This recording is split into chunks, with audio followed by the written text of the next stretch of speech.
Hello there, I'm the recap guy and this is the movie Trap.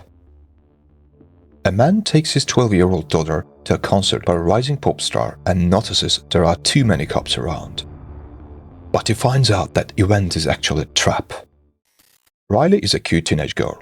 She graduated with honors and her father Cooper gave her a cool gift. The man goes with his daughter to a concert of popular singer Lady Raven. Riley hums a song by her favorite singer and hurries her father to be on time for the concert. Finally, the family stops in a parking lot in front of the concert hall. They manage to see Lady Raven get off the bus. Cooper even carefully holds his daughter on his shoulder. The man is happy to see his daughter excited about this important event. He's a caring father. As Cooper and Riley wait in line, the man notices that there are many armed cops gathered around the building. But Riley distracts the man. The girl has fun and dances in the company of the other fans. Cooper films all of this on his cell phone for the family archives. The family stops by the food court for a quick bite. Riley admits to her father that the girls at school ignore her. Cooper tries to support his daughter and does everything he can to keep her from being sad. The audience takes their seats in the hall and Riley thanks her father again for the wonderful gift. She enjoys the hustle and bustle that begins in the audience as they wait for the singer. Cooper looks around and counts the cops that have gathered in the hall. Finally, Lady Raven takes the stage and the fans start screaming with excitement. Cooper smiles at his daughter and tells her that he has to go to the bathroom. The man waits a long time for the bathroom to be vacated, but when he enters, something terrible happens. The man pulls out his iPhone 16 Pro Max and watches the footage. Somewhere through the cam, bound man is looking back at him. Something is strange. Was it a YouTube video or... Anyways, at the same moment, several FBI cars arrive at the building. Back to hall, Cooper meets Jodie's mother, a friend of his daughter. The woman tries to talk to Cooper, but he avoids the conversation to get back to Riley. As the SWAT team surrounds the building, Cooper returns to his place. Just then, the singer speaks from the stage about being abandoned by her father and suggests that the audience hold their flashlights. But the man doesn't care about the touching spectacle. He's more concerned about the cops running around the hall, looking for someone in the crowd. During a break, Riley takes her dad to a store to buy merch of her favorite singer, but the last t-shirt in the right size is taken right out of the girl's hands. Cooper tries to calm his daughter down. Then Jamie, a souvenir seller, comes to his aid. He asks the man to come back in 10 minutes and promises to bring the right item from the warehouse. Cooper notices that the salesman is very responsive and calls him aside. Cooper asks why there are so many police in the building, and Jamie agrees to reveal a serious secret. According to the FBI, the butcher himself... Oi.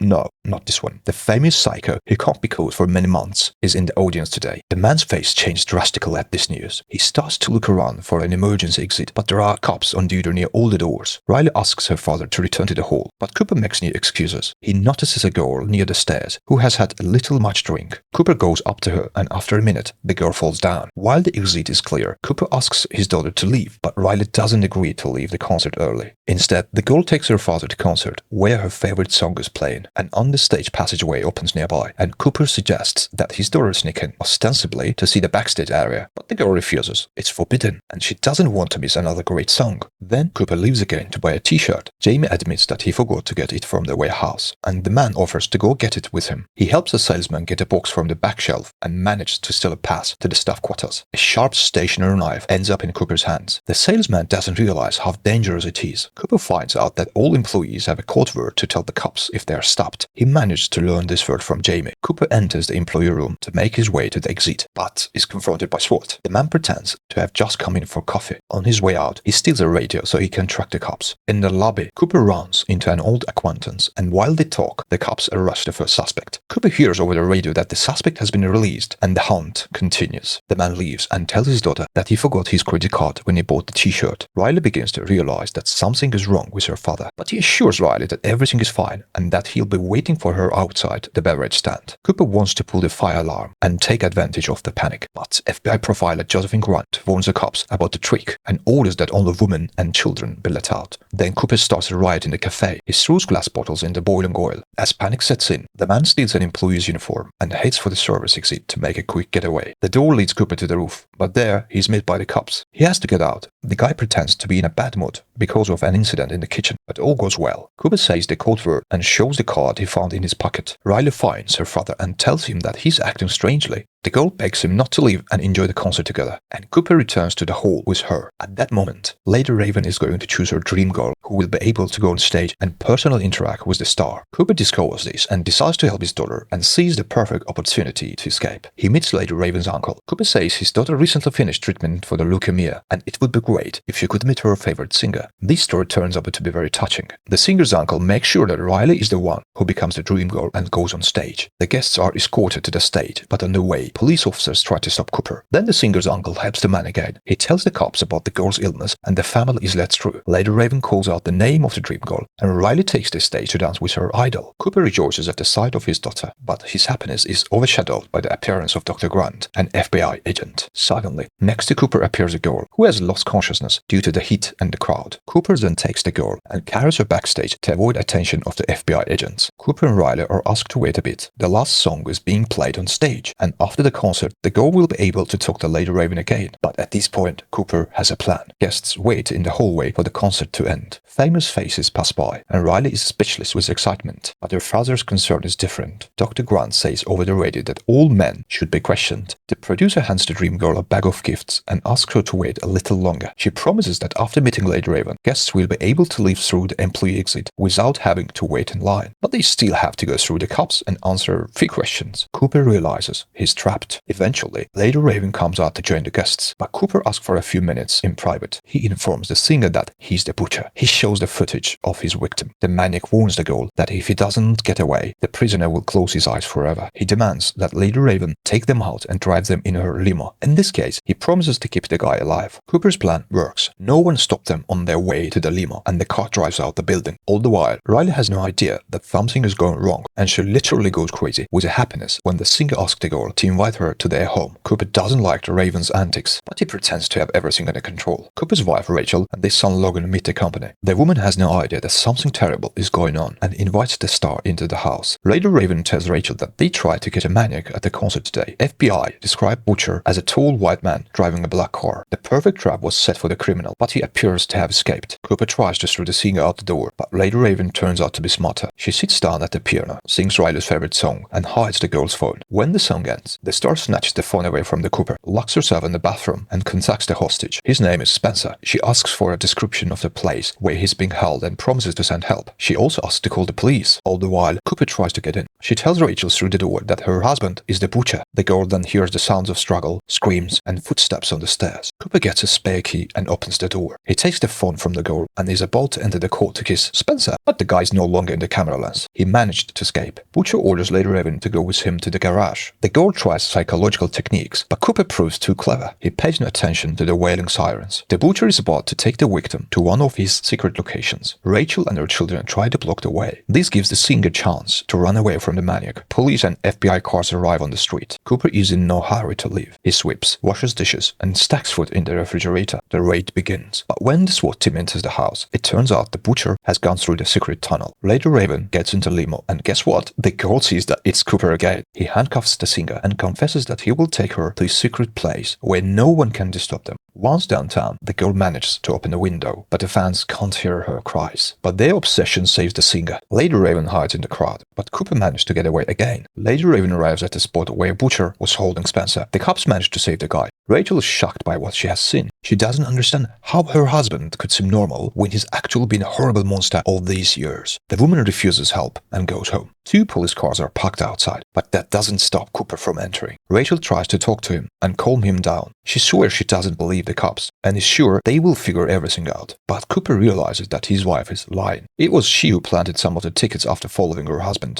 Rachel had long suspected that something was wrong with Cooper. The butcher picks up a large knife from the table to get rid of his wife. But Rachel stalls for time and persuades her husband to eat the cake she made for him. The man picks up the knife, but just then, the ghost of his mother appears in front of him. While Cooper is busy talking to the ghost, the SWAT team points a stun gun at him. The maniac tries to fight back, but Dr. Josephine Grant comes to the rescue. She stuns the butcher and he falls to the floor. Dr. Grant calms Rachel down and promises that her children will be returned to her soon. The maniac is handcuffed and escorted to a police car. On the way, he asks for 1 minute. 1 minute. Well, 1 minute.